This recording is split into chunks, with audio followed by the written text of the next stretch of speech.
Good morning. কেমন আছেন সবাই? আশা করছি আপনারা সবাই খুব ভালো আছেন আর সুস্থ আছেন, আর আমরাও মোটামুটি ভালোই আছি।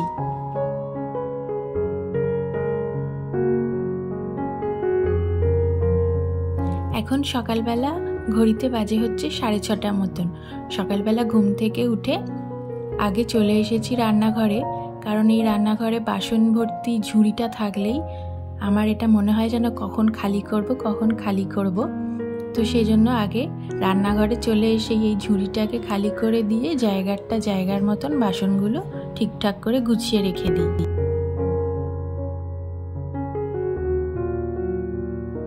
আর তারপরেই চলে এসেছি চা বসিয়ে নিতে, কারণ আমার দিনটা চা না খেলে শুরুই হয় না, মনে হয় যেন এখনো চোখে ঘুম রয়েছে। তো সেই জন্য নিজের জন্য 1 কাপ লিকার চা বসিয়ে দিলাম।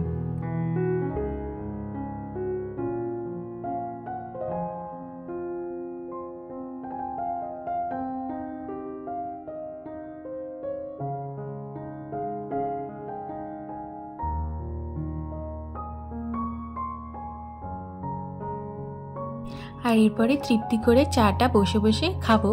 আর আমি এরকম চায়ের মধ্যে বিস্কিট ডুবিয়ে কিন্তু খাই। আমার এরকম বিস্কিট ডুবিয়ে খেতে ভীষণ ভালো লাগে।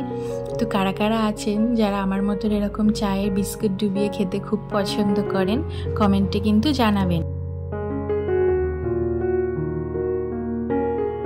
তো এদিকে কিন্তু কথা বলতে বলতে আমার চা খাওয়া প্রায় কমপ্লিট হয়ে গেল। এরপরে কোমর বেঁধে লেগে পড়বো সারাদিনের যত যা কাজ আছে সেগুলো করে ফেলতে।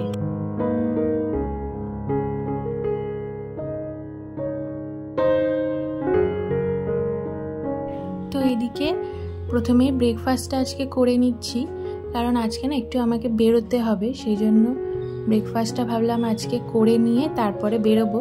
তারপর না হয় বাড়ি ঘরের কাজগুলো পরে এসে করব, কারণ ওইদিকে কাজকর্মগুলো করে রেখে যদি যেতাম তাহলে না আমার এদিকে দেরি হয়ে যেত। তাই জন্য প্রথমেই ভাবলাম আগে ব্রেকফাস্টটা বানিয়ে নিই, তারপরে এটা খেয়ে নিয়ে তারপরে বেরোবো। তো সেই জন্য প্রথমেই করে নিচ্ছি হচ্ছে ডালিয়া আর খিচুড়ি। তার জন্য আর কি প্রথমেই সবজিগুলো কেটে নিলাম।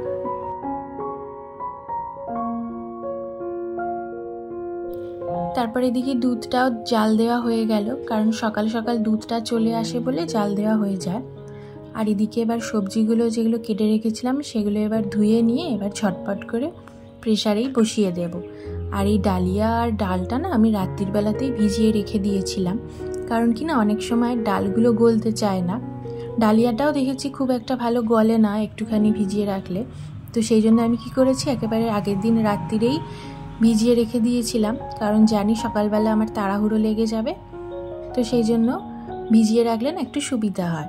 আর এই যে এবার এদিকে ধুয়ে ভালো করে সবজিগুলো দিয়ে বসিয়ে দিয়েছিলাম, একটু জিরে ফোড়ন আর তেজপাতা ফোড়ন দিয়ে, আর ওই রেগুলারের মশলা আর একটু নুন মিষ্টির পরিমাণ মতন দিয়ে ডালিয়াটা দিয়ে ভালো করে নেড়ে জল দিয়ে বসিয়ে দিলাম।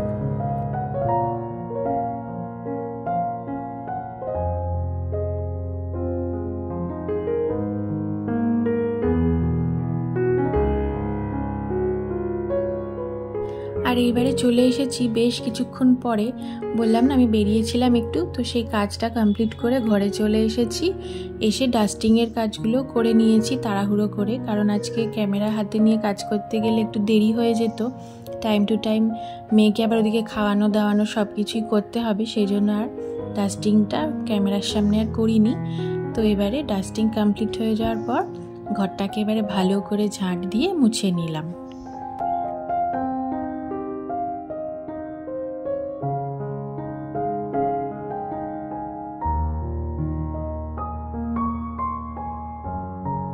আর এরপরে চলে এসেছি আবার দুপুরে রান্নাবান্না জোগাড় করতে। আজকে দুপুরেও খুব সিম্পল রান্নাবান্নাই করব। আজকে এমনিতেই আমাদের নিরামিষ খাওয়া হয়, তার উপরে যা গরম পড়েছে এমনি রোজই প্রায় খুব সিম্পল খাওয়া দাওয়াই করা হচ্ছে। এত গরমের মধ্যে না ওই ভারী খাবার বা রিচ কিছু খাবার খেতে খুব একটা ইচ্ছা করে না।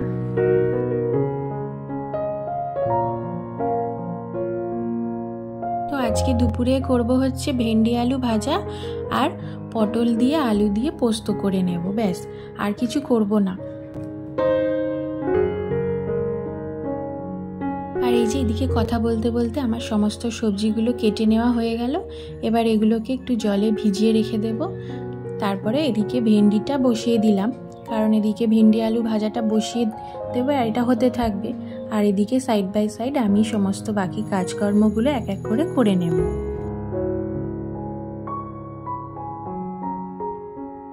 যারা যারা এত দূর পর্যন্ত আমার এই ভিডিওটা ধৈর্য সহকারে দেখেছেন তাদেরকে অসংখ্য ধন্যবাদ। আর ভিডিওটি যদি ভালো লেগে থাকে তাহলে একটা লাইক করবেন। আর এরকম ভিডিও যদি আরও দেখতে চান চাইলে চ্যানেলটি সাবস্ক্রাইব করে আমার পাশে থাকতে পারেন।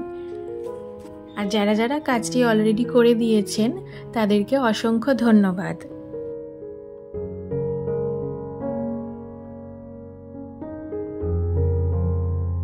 তো এদিকে কথা বলতে বলতে চালটা কিন্তু আমার খুব ভালোভাবে ধোয়া হয়ে গেল। আর এইবারে ভাতটাকে বসিয়ে দিলাম। তো এদিকে ভাতও বসিয়ে দিয়েছি, ভেন্ডি আলু ভাজাটাও বসিয়ে দিয়েছি, আর বাকি থাকছে শুধুমাত্র একটা তরকারি করা। তাহলেই আজকে আমার রান্নাবান্না করা থেকে ছুটি। আর এদিকে একটু জলটাও দিয়ে দিলাম গাছে। আর যা গরম পড়েছে গাছগুলোতে না একটু বেশি বেশি করে জল না দিলে মাটি একদম পুরো শুকিয়ে যাচ্ছে। আর এই আমার বারান্দাটায় একদম পুরো টানা রোদ পড়ে, সেই জন্য না গাছগুলো খুব তাড়াতাড়ি শুকিয়ে যায়। তাই জন্য আমি দুবেলায় খুব বেশি বেশি করে জল দিই। মানি প্ল্যান্ট গাছেও আমাকে ডেলি জল দিতে হয়, যদিও এটা ইনডোর প্ল্যান্ট, তাও যেহেতু বাইরে রাখা থাকে পুরো একদম টানা রোদ্দুরটা পায়, তো সেই জন্য আমাকে ডেলি জল দিতে হয়। তো এইদিকে আমার রান্না একদমই প্রায় শেষের পথে। এই যে আজকে দুপুরের মেনুতে আছে হচ্ছে ভেন্ডি আলু ভাজা আর আলু পটল দিয়ে একটু পোস্ত করে নিয়েছি।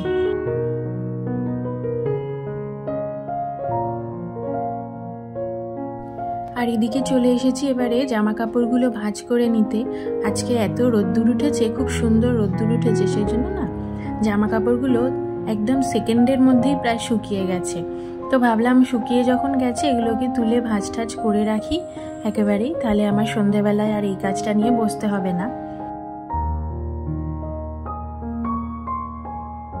আর এই যে জামা কাপড়গুলো এবারে ভালো করে ভাঁজ করে নিয়ে জায়গায় গুছিয়ে রেখে তারপরে বাকি কাজ করে নেব। এখন আমাকে স্নান করে পুজো দিতে হবে, মেয়েকে ওদিকে স্নান করাতে হবে। তাহলে চলুন আজকের ভিডিওটা এখানেই শেষ করছি। আপনাদের ভিডিওগুলো কেমন লাগছে কমেন্ট করতে ভুলবেন না।